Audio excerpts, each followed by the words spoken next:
नमस्कार दोस्तों, आध्यात्मिक उपाय सीरीज में आज आपका बहुत बहुत स्वागत है। आज आप हमारे साथ रविवार व्रत कथा और उसकी विधि को सुने। विधि: सर्व मनोकामनाओं की पूर्ति हेतु रविवार का व्रत श्रेष्ठ है। इस व्रत की विधि इस प्रकार है। प्रातःकाल स्नानादि से निवृत्त स्वच्छ वस्त्र धारण करें। शांत चित्त होकर परमात्मा का स्मरण करें। भोजन एक समय से अधिक नहीं करना चाहिए। भोजन तथा फलाहार सूर्य के प्रकाश रहते ही कर लेना उचित है। यदि निराहार रहने पर सूर्य छिप जाए तो दूसरे दिन सूर्योदय के हो जाने पर अर्घ देने के बाद ही भोजन करें। व्रत के अंत में व्रत की कथा सुननी चाहिए।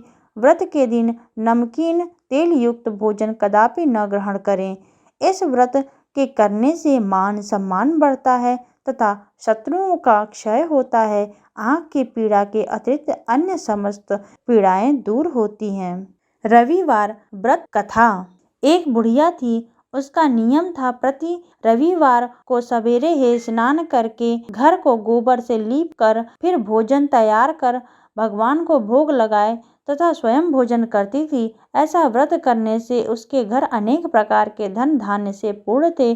श्री हरि की कृपा से घर में किसी प्रकार का विघ्न या दुख नहीं था। सब प्रकार से घर में आनंद रहता था। इस तरह कुछ दिन बीत जाने पर उसकी एक पड़ोसन, जिसकी गौ का गोबर वह बुढ़िया लाया करती थी, विचार करने लगी कि यह वृद्धा सर्वदा मेरी गौ का गोबर ले जाती है, इसलिए अपनी गौ को घर के भीतर बांधने लगी। बुढ़िया को गोबर न मिलने से रविवार के दिन वह अपने घर को न लीप सकी, इसलिए उसने न तो भोजन बनाया न भगवान को भोग लगाया तथा स्वयं भी उसने भोजन नहीं किया। इस प्रकार उसने निराहार व्रत किया। रात्रि हो गई, वह भूखी सो गई। रात्रि में भगवान ने उसे स्वप्न दिया और भोजन न बनाने तथा लगाने का कारण पूछा। वृद्धा ने गोबर न मिलने का कारण सुनाया। तब भगवान ने कहा कि माता, हम तुमको ऐसी गौ देते हैं जिससे सभी इच्छाएं पूर्ण होती हैं, क्योंकि तुमने हमेशा रविवार को गौ के गोबर से लीप कर भोजन बनाकर मेरा भोग लगाकर खुद भोजन करती हो। इससे मैं खुश होकर तुमको वरदान देता हूँ। निर्धन को धन और बांझ स्त्रियों को पुत्र देकर दुखों को दूर करता हूँ तथा अंत समय में मोक्ष देता हूँ। स्वप्न में ऐसा वरदान देकर भगवान तो अंतर्धान हो गए और वृद्धा की आंख खुली तो वह देखती है कि आंगन में एक अति सुंदर गौ तथा बछड़े बंधे हुए हैं। वह गाय और बछड़ों को देखकर अति प्रसन्न हुई और उसको घर के बाहर बांध दिया और वहीं खाने को चारा डाल दिया। जब उसकी पड़ोसन बुढ़िया ने घर के बाहर एक अति सुंदर गौ बछड़े को देखा तो द्वेष के कारण उसका हृदय जल उठा और उसने देखा कि गाय ने सोने का गोबर किया है, तो उस गाय का गोबर ले गई और अपने गाय की गोबर को उस जगह पे रख दिया। वह नित्य प्रति ऐसा करती रही और सीधी सीधी बुढ़िया को इसकी खबर नहीं होने दी। तब सर्वव्यापी ईश्वर ने सोचा कि चालाक पड़ोसन के कर्म से बुढ़िया ठगी जा रही है, तो ईश्वर ने संध्या के समय अपनी माया से बड़े जोर की आंधी चला दी। बुढ़िया ने आंधी के भय से अपनी गौ को भीतर बांध लिया। प्रातः काल जब वृद्धा ने देखा कि गौ ने सोने का गोबर दिया है तो उसने आश्चर्य की सीमा न रही और वह प्रतिदिन गौ को अपने घर के भीतर बांधने लगी।